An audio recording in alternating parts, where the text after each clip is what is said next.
ព្យុះថ្មីមួយទៀតកំពុងតម្រង់ទៅប្រទេសហ្វីលីពីនហើយអាចវិវត្តទៅជាព្យុះទីហ្វុងបោះពួយទៅកាន់ប្រទេសចិន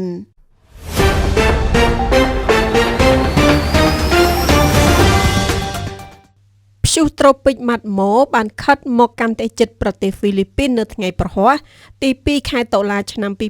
2025ហើយត្រូវបានគេរំពឹងថានឹងបង្កើនកម្លាំងកាន់តែខ្លាំងវិវត្តខ្លួនក្លាយជាព្យុះទីហ្វុងដែលអាចគំរាមកំហែងដល់តំបន់ភាគខាងត្បូងនៃប្រទេសចិននៅសប្តាហ៍នេះប្រហែលមួយសប្តាហ៍បន្ទាប់ពីតំបន់នេះត្រូវបានវាយលុកដោយរ៉ាកាសាដែលជាព្យុះខ្លាំងបំផុតមួយបានវាយប្រហារតំបន់អាស៊ីនៅក្នុងរយៈពេលជាច្រើនឆ្នាំ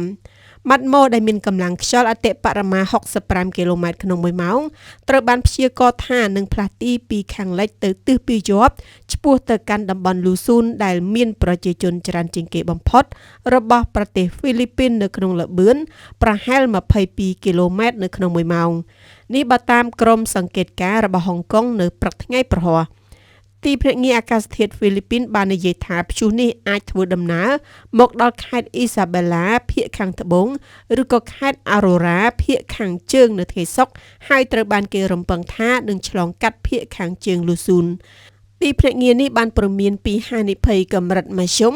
នៃការកើនឡើងយ៉ាងឆាប់រហ័សរបស់ព្យុះដែលគំរាមកំហែងដល់អាយុជីវិតនៅក្នុងរយៈពេល36ម៉ោងបន្ទាប់នៅតំបន់ទំនាបមួយចំនួន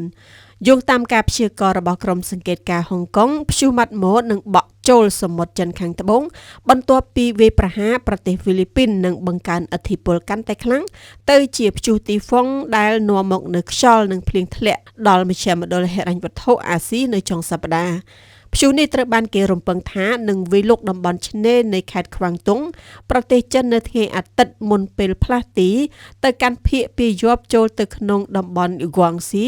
ហើយវានឹងរលាយរូបរាងនៅជុំវិញខេត្តយូណានភាគនិរតីនៃប្រទេសចិននាសប្តាហ៍ក្រោយ។